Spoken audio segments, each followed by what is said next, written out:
वो बात बड़ी प्यारी है और सबको समझने की बात है। जीवन में याद रखिएगा इस बात को जो अब शौनकादिक ऋषि सूत जी से कहने जा रहे हैं। शौनकादिक ऋषियों ने कहा, सूत जी, धन वृद्धा बल वृद्धा आयुर्वृद्धास्तथैव च ते सर्वे ज्ञान वृद्धाश्च किंकरा शिष्य किंकरा किंकरा शिष्य किंकरा। देखिए इसका अर्थ है कि कोई आपसे आयु में बड़ा होता है। कई लोग कहते हैं ना कि ये हमसे उम्र में बड़े हैं, तो कोई हमसे उम्र में बड़ा होता है, कोई हमसे बल में बड़ा होता है, कोई ज्यादा शक्तिशाली होता है, कोई कम शक्तिशाली होता है, और कोई कदाचित हमसे धन में बड़ा होता है। तो ये सब जो बड़े होते हैं ना, जो बल में बड़े होते हैं, जो उम्र में बड़े होते हैं, जो धन में बड़े होते हैं, ये सब तो अपनी अपनी जगह ठीक है, सीमित है, ये तो सीधी सी बात है। लेकिन जो ज्ञान में बड़े होते हैं वो सबसे बड़े होते हैं। कोई दिखने में आपसे भले ही कितना ही छोटा क्यों ना हो, भले ही वो छोटा बालक क्यों ना हो, पर आपसे ज्यादा ज्ञान अगर उस बच्चे में है, आपसे ज्यादा ज्ञान की बातें अगर वो बच्चा करता है, तो वो आपसे भले ही उम्र में छोटा हो पर ज्ञान में यदि बड़ा है तो वो आप सबसे बड़ा माना जाएगा।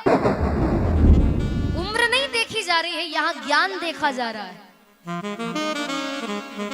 तो मात्र 20 साल के सूत जी, पर ज्ञान में बहुत ऊंचे हैं, बहुत बड़े हैं। जितना ज्ञान सूत जी महाराज को उतना ज्ञान नहीं है किसी को। इसीलिए शौनकादिक ऋषियों ने कहा कि आप हमसे उम्र में छोटे हैं तो क्या हुआ, पर ज्ञान में आप हम सबसे बड़े हैं। सूत जी आप कितने बड़े हैं पता है आपको? अज्ञान रूपी अंधकार जो मानव के हृदय में बैठा हुआ है, अज्ञान जो आज के समय में व्यक्ति के मन में बैठा हुआ है, अज्ञानता से जो लोग कुछ भी बोल पड़ते हैं, कुछ भी कर बैठते हैं, जो अज्ञानता व्यक्ति के हृदय में है, जो उसके मन में अंधकार रूपी अज्ञान है, अज्ञान रूपी अंधकार है, उस अंधकार को मिटाने के लिए सूत जी आप एक नहीं दो नहीं, आप करोड़ों सूर्य के समान हैं, ऐसा शौनकादिक ऋषियों ने कहा। दिखने में भले ही छोटे हो तो क्या हुआ, ज्ञान आप में बहुत है। अज्ञान रूपी अंधकार जो मनुष्य के हृदय में है, उस अज्ञान को मिटाने के लिए आप कोटि सूर्य समप्रभ, करोड़ों सूर्य के समान है। इसीलिए आपको हम प्रणाम कर रहे हैं। आप ये मत समझिएगा कि हम आपको प्रणाम कर रहे हैं, हम आपको नहीं, हम आपके ज्ञान को प्रणाम कर रहे हैं, क्योंकि ज्ञान आप में हमसे भी ज्यादा है, इसीलिए आपको प्रणाम। तुरंत बिठाया सूत जी को, और इधर उधर की बातें नहीं कि शौनकादिक ऋषियों ने, करना भी नहीं चाहिए। कई लोग महात्माओं के पास जाते हैं और महात्माओं से फालतू के प्रश्न करते हैं, महाराज मेरी बेटे की नौकरी लगेगी कि नहीं, मेरा बेटा पास होगा कि नहीं, बेटे की शादी हो गई, बेटे के यहाँ कोई बेटा नहीं है, या बेटे की शादी नहीं हो रही, कोई लड़की बताओ। बताओ महात्मा कहां से लड़की बताएंगे? ऐसे फालतू के प्रश्न, ये फालतू के ही प्रश्न होते हैं, इनका कोई सार नहीं होता, इनका कोई अर्थ नहीं निकलता, अच्छा कोई मतलब नहीं रहता। ऐसे प्रश्न संतों के पास जाकर नहीं करना चाहिए। देखो संतों के पास जाओ ना तो ऐसा कोई प्रश्न करो जिससे आपका हमारा कल्याण हो सके। संतों के पास जाकर तो अच्छे अच्छे प्रश्न करना चाहिए। हाँ, मन में कोई शंका हो तो उनसे पूछो, कोई बात कथा में समझ में नहीं आई हो तो फिर बाद में आकर के पूछो कि ऐसी ऐसी बात है, हमें समझ में नहीं आई, तो वो बताएंगे। पर ऐसी बातें कर करके आप एक तो खुद का भी समय बर्बाद करते हैं और फिर महात्माओं का भी। भागवत जी कहती है कि संतों का क्षण और अन्न का कण कभी भी बर्बाद नहीं करना चाहिए। कोई संत आपके नगर में आते हैं, गांव में आते हैं, शहर में आते हैं, और वो आते हैं इसीलिए कि आपको हमको भगवान की कथा सुनाएं, भगवान के बारे में बताएं। फालतू की चर्चा करने थोड़ी आते हैं। और हम जाकर के उनसे फालतू के प्रश्न करें तो उनका भी टाइम खराब हो, हमारा भी। ऐसे प्रश्न करो जिससे कोई कल्याण हो। भगवान मुझे मिलेंगे कि नहीं, भगवान की भक्ति कैसे होती है, कैसे भगवान को पाया जाता है, या जिस मार्ग पर आप चल रहे हैं उस मार्ग पर मैं चल पाऊंगा कि नहीं, इतना बता दीजिए। ऐसे प्रश्न करो तो कल्याण होगा। फिर वो उत्तर देंगे तो कितना आनंद आएगा। संत आते हैं सत्संग करने के लिए तो सत्संग ही कराना चाहिए, फालतू की बातें नहीं होना चाहिए।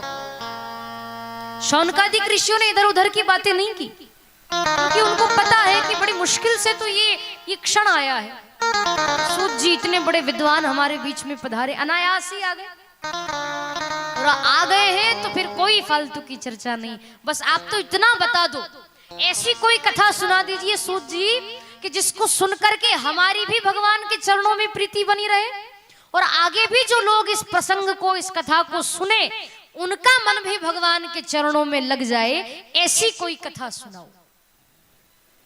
तब सूत जी महाराज बड़ी प्यारी कथा सुनाते हैं। सूत जी कहने लगे कि देखो, जो कथा में अभी आपको सुनाने जा रहा हूं, जो बताने जा रहा हूं, इस कथा को सुनने के लिए देवता भी तरसते हैं। ये कथा देवताओं को भी दुर्लभ है। ऐसी भगवान की कथा है। श्रीमद् भागवती वार्ता सुराणाम अपि दुर्लभा, मतलब देवताओं को भी दुर्लभ है ये कथा। वो भी ये प्रार्थना करते कि हे भगवान, कब हमको मनुष्य शरीर मिले और कब हम भगवान की कथा सुने। क्योंकि कलयुग में वैसे तो सारे दुर्गुण ही दुर्गुण भरे हुए हैं, सब गलत ही कार्य होते हैं, पाप होते हैं। अधिकतर व्यक्ति पुण्य कम करता है, पाप ज्यादा करता है कलयुग में। पर कलयुग में एक सबसे बड़ा गुण है। कौन सा गुण? कि कलयुग में और तो कुछ संभव नहीं है, पर कलयुग में एक चीज बड़ी सरल है और वो मिल जाती है, और वो है भगवान की कथा। बाकी और किसी युग में भगवान की कथा, या वैकुंठ भी चले जाओगे तो वहां भगवान की कथा नहीं होती, स्वर्ग में चले जाओगे तो कथा नहीं मिलेगी वहां। केवल कलयुग में, इस भारत देश में हम लोग जन्मे हैं, पूरे विश्व में कथा होती है। भगवान की कथा ऐसी है। तो कथा बड़ी दुर्लभ है, देवताओं को भी दुर्लभ है। एक बार जब सभी देवताओं को पता चला कि श्री सुखदेव जी महाराज परीक्षित जी को भागवत रूपी अमृत पिला रहे हैं, भागवत जी श्रवण करा रहे हैं, तो सारे देवता स्वर्ग का अमृत लेकर के, अमृत कलश लेकर के सुखदेव जी के पास आ गए। और सुखदेव जी को ये कहा कि एक काम करिए सुखदेव जी, ये स्वर्ग का अमृत आप परीक्षित को पिला दीजिए, और जो भागवत रूपी अमृत है ये आप हमको पिला दीजिए। क्योंकि देवताओं को ये बात पता थी कि भगवान की कथा ऐसे तो मिलना कठिन है, दुर्लभ है। तो अब जब कर रहे हैं सुखदेव जी कथा, तो हम जाकर के उस बहती गंगा जी में हाथ धो ले। तो कहा कि हमें भी भगवान की कथा आप सुनाइए। तो आप एक काम करो, ये स्वर्ग का अमृत तो आप परीक्षित को पिला दो, और भागवत रूपी अमृत हमें पिला दीजिए। तो सुखदेव जी ने क्या कहा पता है आपको? सुखदेव जी कहने लगे कि रे देवताओं, कैसी बात करते हो, ऊंच निवास नीच करतूती, देख ही ना सकही पराई विभूति। अरे तुम कैसी बात कर रहे हो? कहाँ भागवत रूपी अमृत, कहाँ भागवत जी का अमृत, और कहाँ स्वर्ग का अमृत? दोनों की बराबरी कैसे होगी? अच्छा, दोनों में क्या अंतर है? देवताओं ने पूछा। सुखदेव जी ने बताया कि स्वर्ग का अमृत पान करने के बाद व्यक्ति को फिर इस धरा पर आना पड़ता है। स्वर्ग का अमृत पान करने के बाद तो व्यक्ति को फिर 84 लाख योनियों में आना पड़ेगा। पुनरपि जननम पुनरपि मरणम पुनरपि जननी जठरे शयनम। व्यक्ति को बार बार जन्म लेना पड़ता है, बार बार मरना पड़ता है। कब? स्वर्ग का अमृत पान करने के बाद बार बार 84 लाख योनियां भुगतनी पड़ेगी। लेकिन ये भागवत रूपी अमृत ऐसा है, भगवान की कथा एक ऐसी है कि इसको यदि व्यक्ति सुनता है, इस भागवत रूपी अमृत को यदि वो पीता है, तो उसको फिर इस संसार में आना नहीं पड़ता। वो हमेशा के लिए भगवान के धाम चला जाता है, वो भगवान के चरणों में उसको स्थान मिल जाता है। ऐसा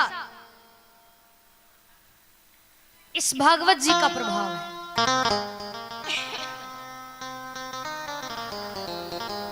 तो ये देवताओं को भी दुर्लभ है ये कथा, इसलिए आप हम सब बड़े अहोभाग्यशाली हैं कि जो कथा देवताओं को दुर्लभ है वो कथा हमें मिल रही है। इसलिए कथा में रोज आए, रोज कथा का लाभ लें। बड़ी मुश्किल से कथा मिलती है।